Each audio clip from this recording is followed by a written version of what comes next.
this is the number one indicator of success. Okay, so cool little backstory on this. So Warren Buffett and Bill Gates are actually really good friends.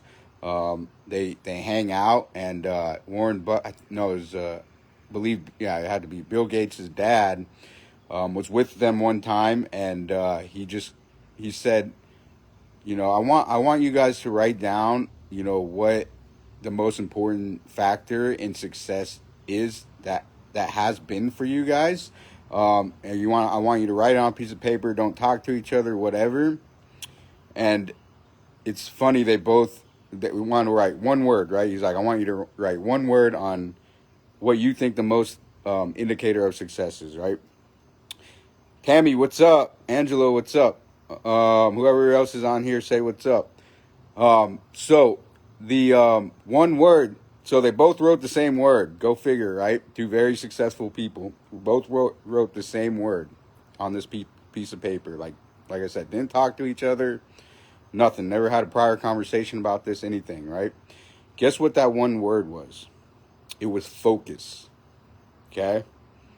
Crazy, right? Like that one word. And for me, when I first heard it, I'm like, no, I don't agree with that. I feel like it's discipline, right? And it is a little bit. I feel like, you have to be disciplined to a certain point.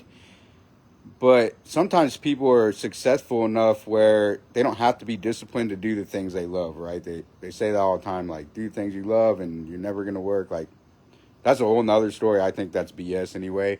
But a lot of people don't have to be so much disciplined as they have to be focused, right? And focus is a thing that we're missing so much right now in 2021. And it's only going to get worse. Like, it's not getting better. Like they say, the human attention span is going down every single year. Like, it's getting worse, right? Because we have these things, that thing that I'm holding in my hand right now, that are just dopamine releasers. Like, it's just ding, ding, ding, ding. Like, all day you're getting these shots of dopamine, easy wins, easy fixes. Look over here, look over there. I call it the shiny object syndrome. There's so much going on in this world, especially when it comes to fitness and nutrition, right? Like, you're hearing the keto, you're hearing the paleo, you're hearing the Whole30, you're hearing the fasting, like whatever it is. And then we're gravitating toward that, and we never stick to one thing because it's like, this one seems easier. Let me go here, right? And this can, like, I can go on with this, guys, forever, because this can go into so many different aspects of your life. And the reason that this came to my attention this weekend is because I had a call with one of my clients. Again, I don't do a lot of one-on-one coaching, so I only have like a handful of clients, maybe 2 or 3. And she was struggling with her job, right? Her job is always, on her spreadsheet, she's always a 10 out of 10 as far as work stress. And that carries on into her home stress too, because her and her husband work together. They do the same type of work. And there's just a lot of intermixing between work life and home life, okay? And that resonated with me because obviously I work for myself.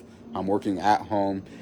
Me and my wife have been entrepreneurs for the last 10 years now. So I completely understood it. And this is exactly what I told her to do. So she needed to get better at delegating tasks, right? So that means she had way too much on her plate. She had way too much things going on in her head to where she couldn't focus on what she really wanted to focus on. And her focus, she wanted it to be her fitness, nutrition, right? She has other focuses too, right? Like her family obviously works up there as well too. But because work was consuming so much of her and still is, she needed a way to get her focus back. So this is what I told her to do. And you guys can all do this as well too, okay? Because it'll be a super beneficial exercise for everybody. I don't care where you're at on your journey. I don't care, if you have a lot of stuff on your plate, if you have a little bit on your plate, like, this is going to clear up a lot of stuff for you.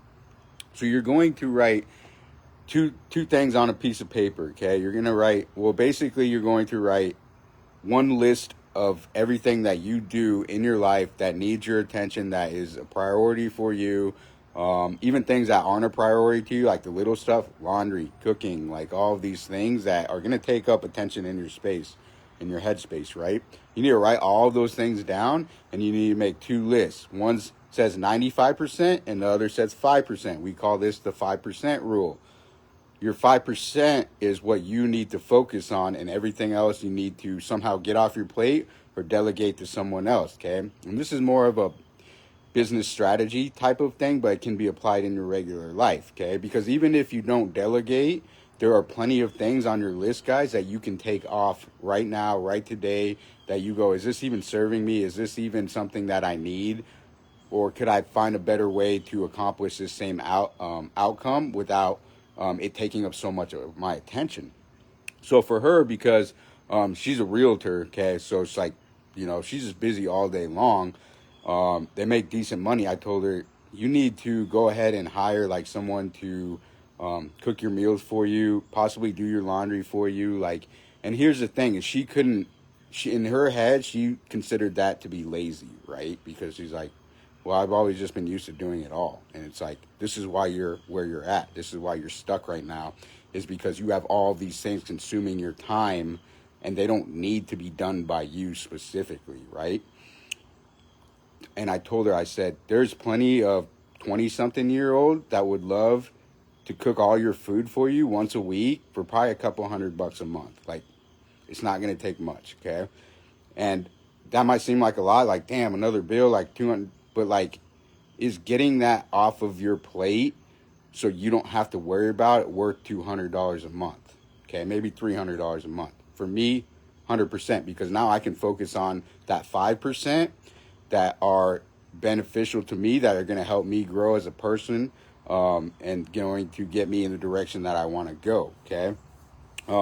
So for me, my 5%, like, these are literally, like, I'm a boring guy, like, I don't do much, right? Like, my main focuses are always my family first, right?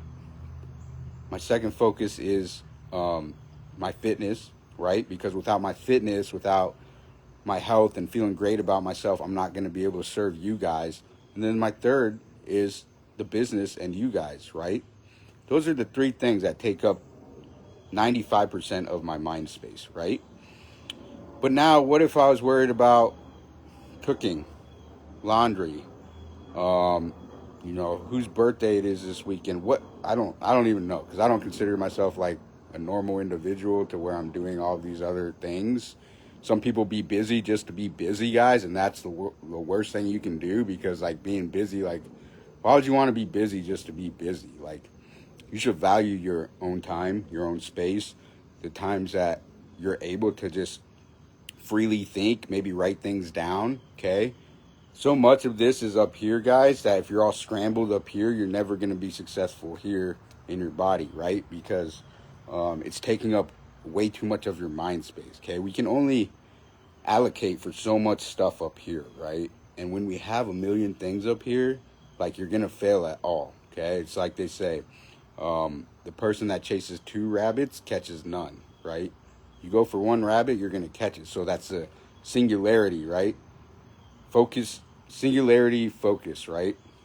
And that's why Bill Gates and Warren Buffett said focus, without talking to each other, said focus was the number one most important thing for success, right? Because it doesn't matter how good you are, doesn't matter how motivated you are, it doesn't matter how much skills you have.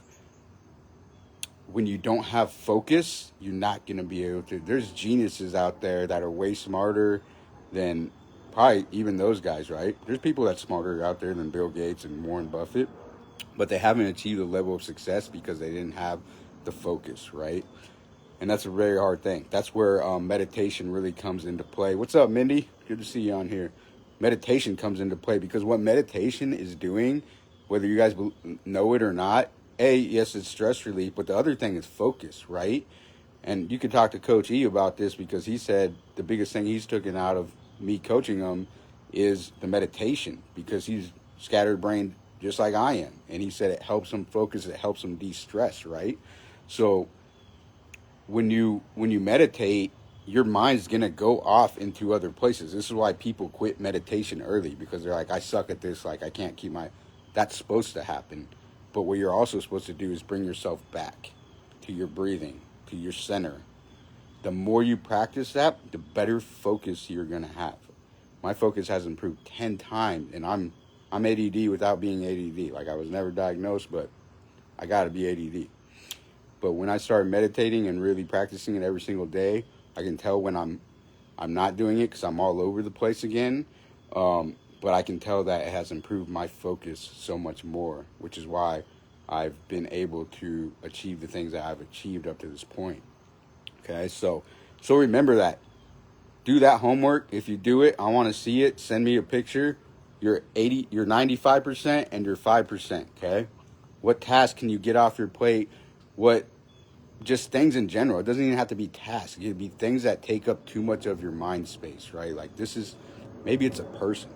I've had to cut people out of my life that were just taking up too much of my mind space, right? They made me mad, whatever, and like I don't hold grudges, but like if something happens and it's in my mind space, you're stuck in there, like I'm cutting you out because it's just not going to be beneficial for me to keep letting you live rent free in my head and for me to keep thinking. So it's easier for me to just go, okay? And that might sound harsh, but like I got to be at peace with myself so I can do what I have to do. So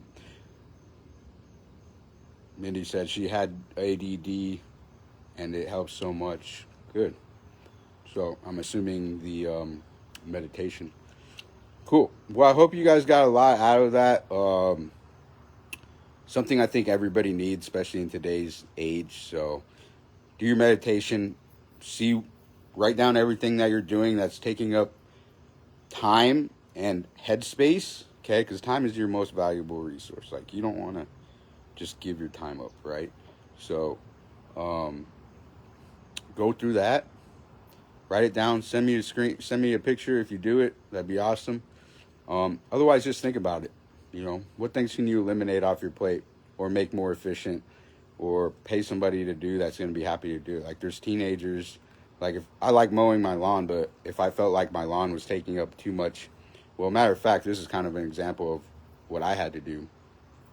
So I got a bigger lawn here in Atlanta. It was taking me, I like to exercise. I like mowing my lawn once a week. Like, it's something I do. It was taking me too long.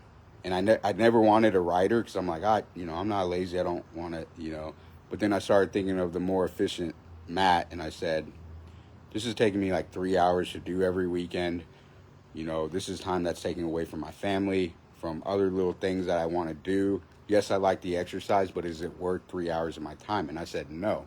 And I said, I can hire someone out to do this, or I can get a riding lawnmower, right? One's going to cost me a lot up front. The other one's going to cost me over the long haul. 10 years from now, I'm going to spend way more than I would on a lawnmower up front. And I'm a frugal person. I don't spend money like that. So I bit the bullet. I went out and got one, a riding lawnmower. Greatest purchasing decision this year, probably, right? Because it just cut my time in half. I'm still active. I can still get out, but it was taking up too much of my mind space, taking up too much of my time. So that's the way you guys have to think with you. You have to value yourself. And I think this with my client, she didn't value herself like that, right? She wasn't putting herself in a position like that to go, okay, I'm worth way more than this. I'm worth more than, whatever the stress is. Like, it's worth it for you to be the best person you can be, to get it completely off your plate and not have to think about it